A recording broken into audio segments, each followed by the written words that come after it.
The Stage Door Show, celebrating the independent artist.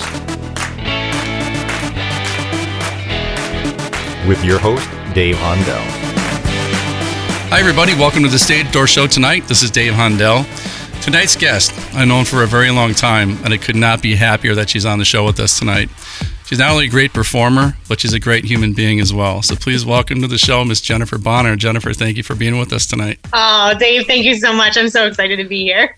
Well, we are excited too, and I know that it's been a long time. I know it's we've seen each other, but I just want to start with this question because I know this is very important. I want to start out the show with this. You've been in education for a long time, and arts in that sector, education sector, but. You've also worked with my children in their high school years, and I think one of the things that I think is important for all the listeners out there is that there's really no timetable for pursuing your dreams if you want to be an actor, musician, performer, whatever. What do you say to that person out there that's, because I know you went through those years of education, now you're an actor, so talk to those people out there that kind of think that they're past that time that they can get into something that they want to do for their dream. Sure. Something I actually always used to tell my students was acting and succeeding is all about talent, tenacity, and timing. So you have to have the talent when your time comes, and you have to keep going. There's so many, there's this great meme that I always think about when I'm having a rough day, when I haven't booked anything in a while, and it's a guy like digging for diamonds. And he's like this far away, and he turns around and goes the other way. And the other guy keeps going. And that's kind of what I always think about. Even when I was teaching, I was acting. I went to school. I have a degree in theater. And I think in my brain, I never thought what my life would be like if I didn't succeed. Yeah. And if I didn't do this. There was never anything else I wanted to do. And it took me a long different pathways to get there. And it's just, there's never a great time to go, I'm going to quit my full-time job and try to be a freelance actor. Yeah. There's never a great time to do that. But I feel that if it is something that is inside of you to the point that you can't imagine doing anything else, and you really, and I'm a happy person, I'm a positive person. I love sharing theater and this gift with students. I worked at a nonprofit for years. I've lived many lives, but nothing fulfills me as much as acting, just being creative all the time. And I think that that's what it is. It's preparing. It's just sticking to it and knowing that this is what you have to do. There's never going to be a great time to go and do it, but it's never too late to do it either. Alan Rickman, I think, got his first big role when he was like 41. Yeah, exactly. Like I said, there's no timetable on it, and I just want the listeners to know, all these indie listeners out there that are ready to turn around and do something else, that you could just be that, just minuscule away from your dream, and just to not chase it, it would be a tragedy, really. Yeah, it really is. I had a professor that said, if you can imagine yourself doing anything else, you should do it, because this business is not easy. Right. You can't be in it for the accolades. You can't be in it for the applause. You have to be in it because there's something inside of you that drives you to do it, because that's the only thing, that's that tenacity that's going to get you through the no's, because you absolutely hear more no's, than you ever hear yeses. And I really took that to heart. And there were a couple times I tried different things and it just I wasn't me. So, it's never too late. There's never the right time. And as long as I truly believe, as long as you keep going and you have all three of those things, you have the tenacity and you have the talent, the timing is going to happen. Right. You just never know when it's going to be. You just never know. Yeah, exactly. Always be ready, right? Yeah. Jen, I know that you've worked with a mutual friend of ours, Sonny Dion, in one of his films as well. And at what point did you become interested in doing that type of work, like film work? Was it that, or was it earlier, or when did that become a passion for you? That's funny. I was going to bring Sonny up, so that's great. So I come from a very small town, like 600 people, K to 12 was my school, 44 people in my graduating class. There are no stoplights in my town. It's tiny. I think everybody that knows me should go visit it at some point. But it's a small town, and I just always had these big dreams of being an actor, and I didn't know what that meant. We didn't have theater programs or anything like that in my school. It was just like what I wanted to do. And when I was 18, I wanted to run off to Hollywood. My mom was like, you're going to college. Slow down. And I was like, all right, fine, I'll go. And absolutely the best thing I could have done. So, I studied theater, and I always kind of had film in the back of my brain. I had a college roommate that was a filmmaker, and we made a couple shorts. We actually won something, Why Boys Go to the Library, and we won this like romantic comedy thing. Very nice. Wow. Was fun. But that was all I had ever done. And Sonny's was the first movie that I did here.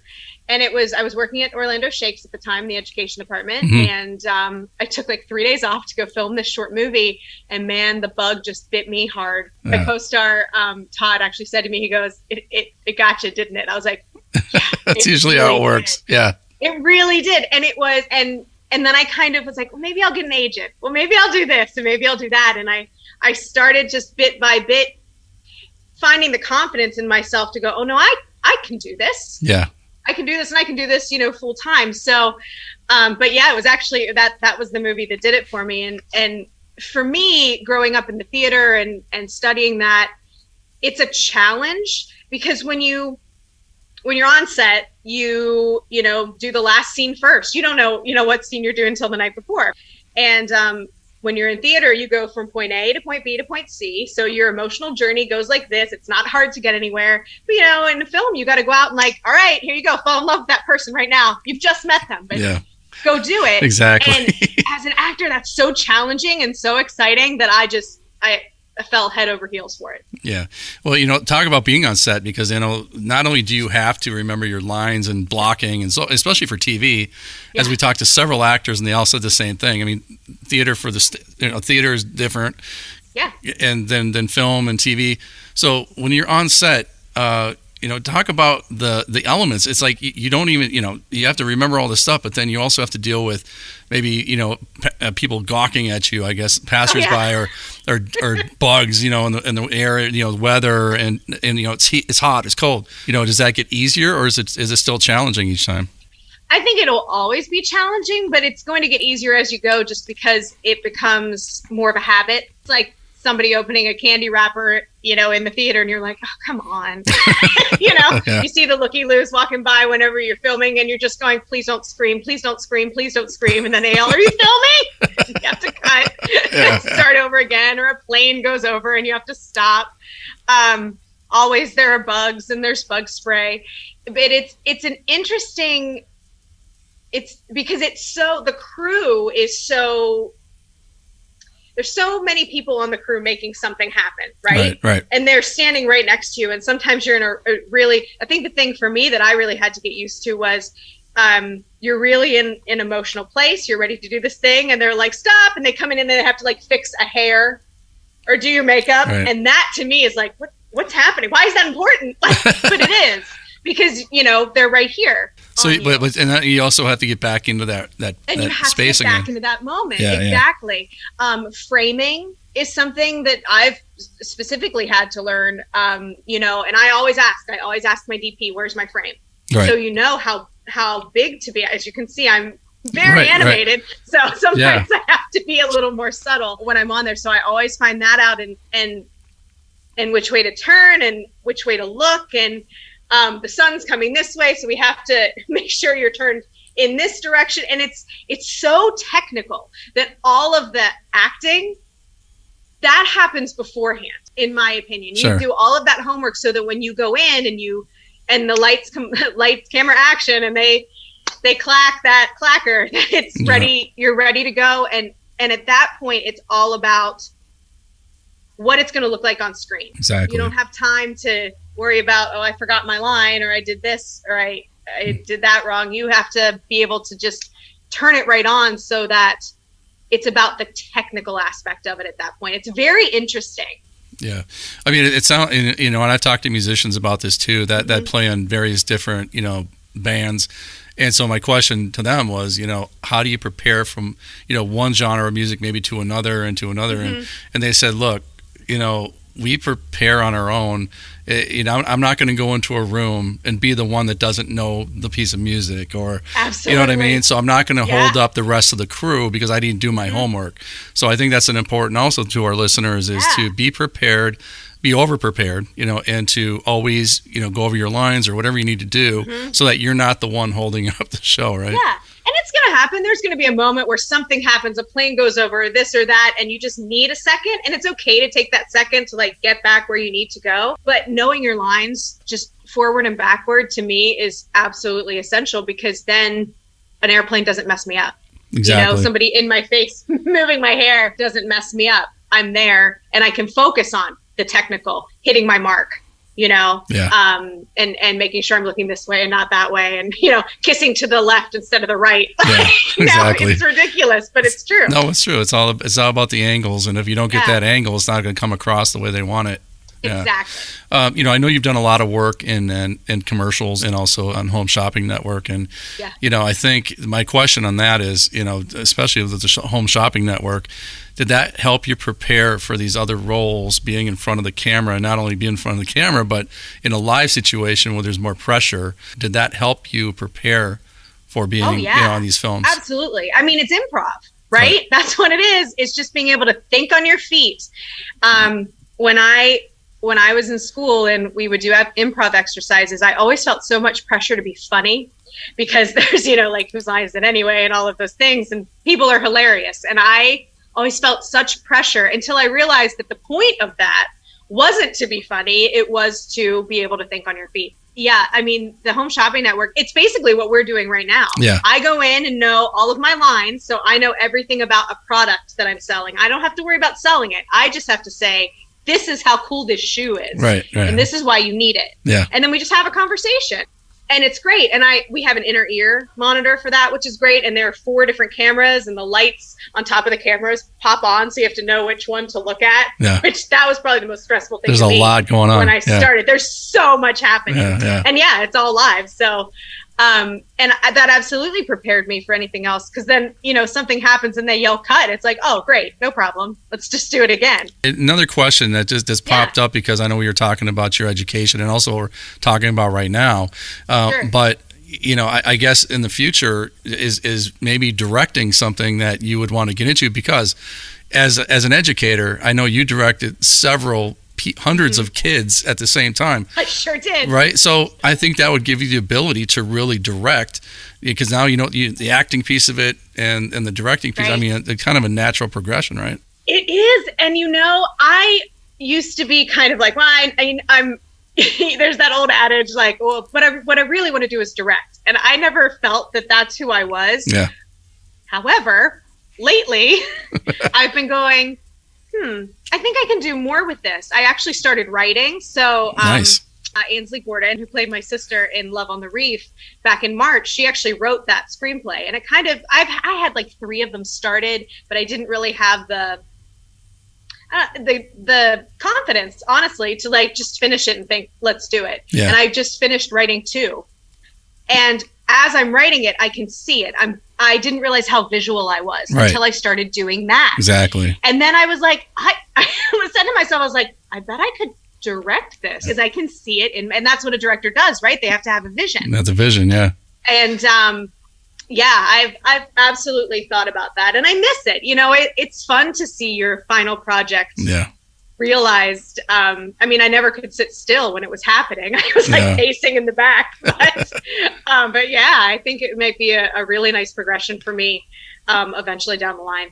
So what was it like seeing yourself on screen the first time, like on a national level? Oh, man.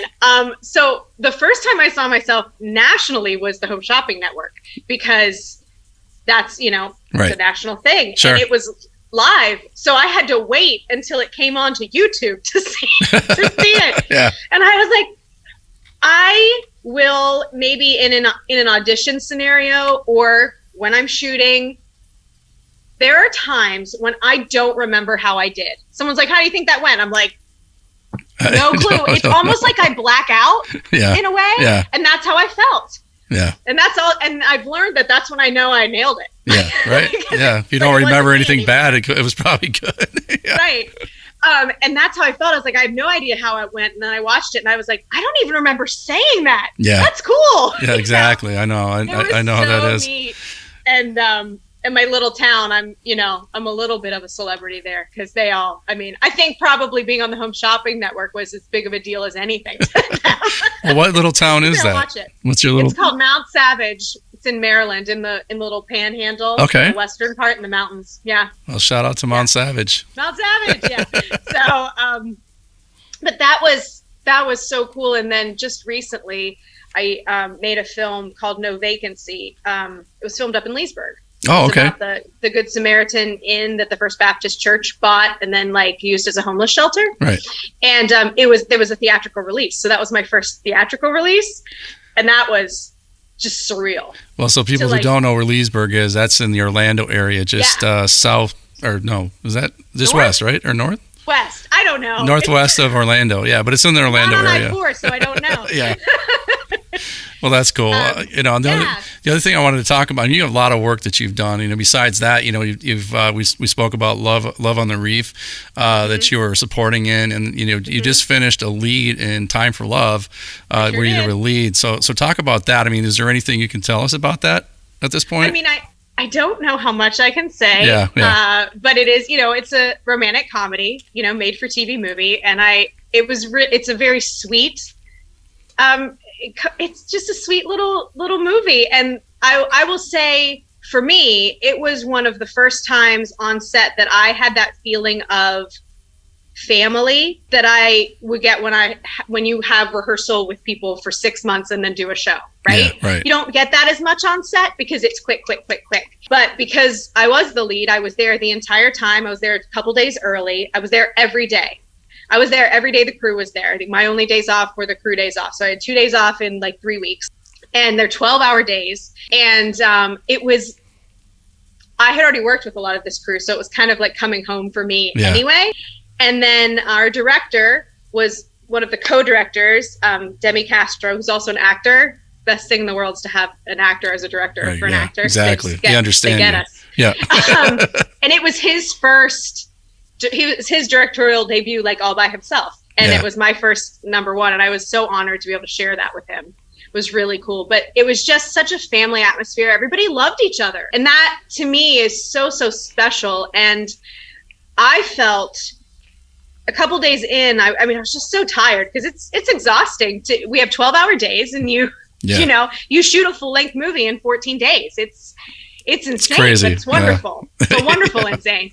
And about halfway through, I was like, I'm so tired. And I realized that part of it was I wanted to make sure everybody was at home on set as I was. So it was almost like I was also playing host in a way. Yeah, I made sure I knew everybody's name when they came on because I wanted to do that. When I went to work with Kevin Smith, he knew my name. And I was like, Kevin Smith knew my name?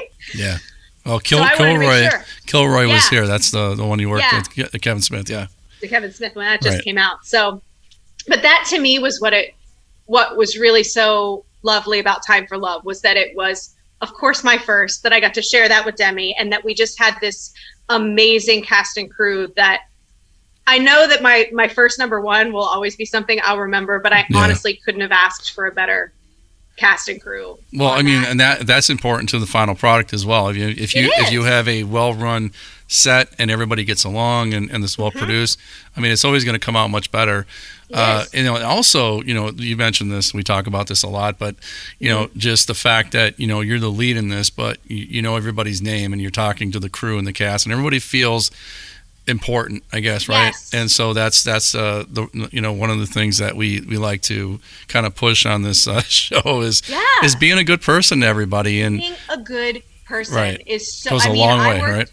I worked with this crew on Love on the Reef, and I guess it was like 3 months went by, and I was hired for this. And Demi said to me, and it was like it made my heart like 20 times bigger. He said, "When this role came across my desk, there was no one I thought of but you." Wow. That's a great testament. Wow, that's great. And that's it. Just be kind to people. Yeah. You don't have to be a brooding, dark artist. Yeah. You can have fun and enjoy your life and spread that joy to others. And I think that's really important. So. That's amazing. Another thing that you worked on, the kid who only hit homers. And I know in this one you played a bad person. I did. I was the villain. So talk about being a villain. I love playing a villain. Straight up, I love it because a villain never thinks they're the villain. Right, exactly. They don't think what they're doing is bad. Of course not. So being able to justify that and find their motivation, to me, is just fascinating. And I think part of it is because, you know, what you see is what you get from me. This is who I am right here. That's you know? true. I can vouch for that. Yes. Yeah, you've known me for a long time, and so there's something so fascinating to me with people that have so much maybe hate inside of them, or jealousy, or whatever that is, because I don't understand it. Yeah. So to be able to play a villain, like, you really have to try to understand it and justify that. And it's really wonderful. So I was just like, it's on Amazon, and I was like the helicopter mom, the worst. I mean, just Steph Sobel, she was the best. I had so much fun. We used to laugh because I had a red fanny pack, and I said that's where all my evil came from, was this like red fanny pack. She carries a fanny pack, yeah. Yeah, but it was great. The kids in that were all like so talented and so professional. Yeah. That was a great set too. I've been very lucky. I really have had the most wonderful sets and crews throughout my film career. Yeah. I mean, knock on wood. I want to keep it going that way. Part of it is, I think, what you put out into the world too. So, yeah, for sure. You know, but yeah, it was fun. Do you have a favorite kind of acting? I mean, stage, TV, theatrical. I mean, what's your favorite, or do you have one? I don't know. I love it all for so many different reasons. Yeah. As far as like, if I'm on stage, I love a farce. I love to be running in one door, out the other. I did Noises Off, and that was one of those roles that I was like, someday I'm going to play Belinda in Noises Off, and I did it. And I was like, yeah, I did it. It's a fun role. So I love a farce. I do love Shakespeare. I always have, always.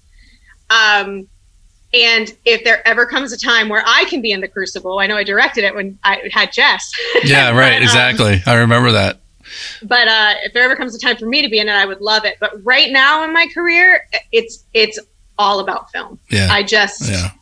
I like it. I love playing a good villain, but I also really enjoy I like making these rom-coms. They're light and they're fun and they're entertaining. And it makes me feel good to know that when people watch this, they're going to feel good and happy. And I think we need a lot of that right now in the world. Oh, for sure. So I really enjoyed that so far. I mean, who doesn't like Lifetime and Hallmark and all those networks that have like those great movies? So we agree with that for sure. All right, so Jen, what is your biggest advice for somebody that's getting into this field? You know, I like to ask our actors that and musicians and whoever I have on. I mean, what kind of advice would you give somebody just getting started in this field?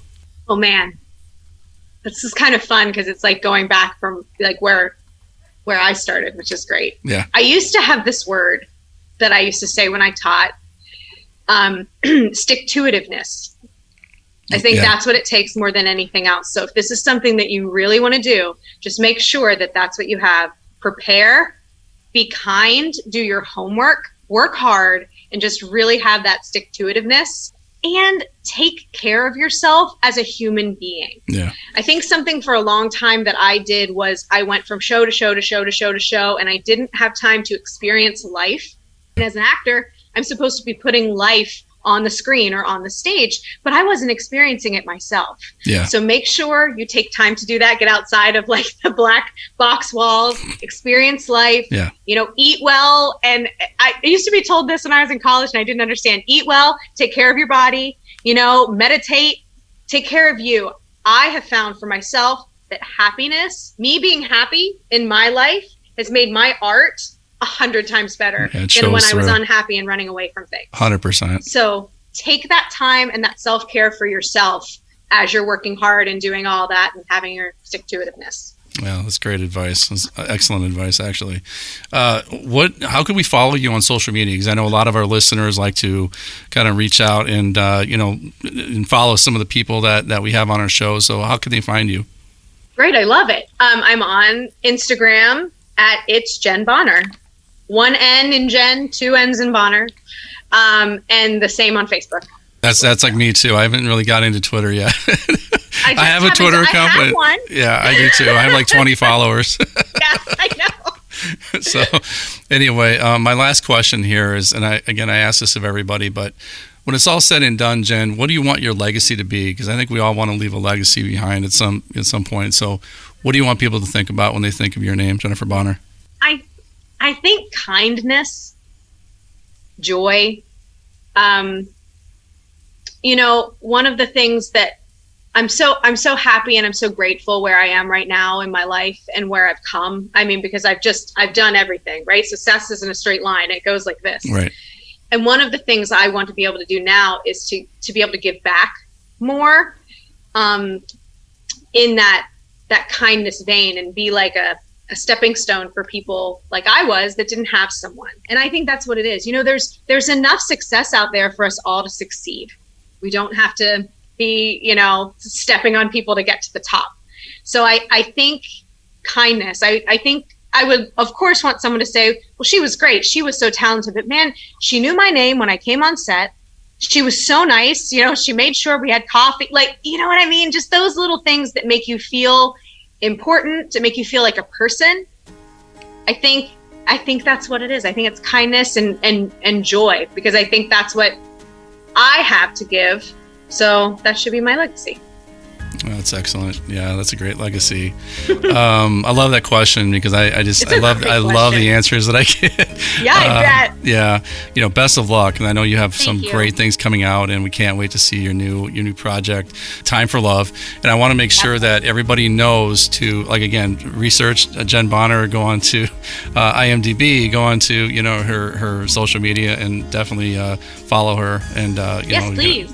You're going to definitely see some great things. So again, thank you, Jen, for being on the show. Thank you. I appreciate it so much. And give Eric and Jess a big hug for me. I will. Thank you so much. All right. Thanks, Jen.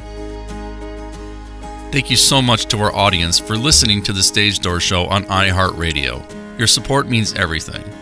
And always remember to support your local independent artists.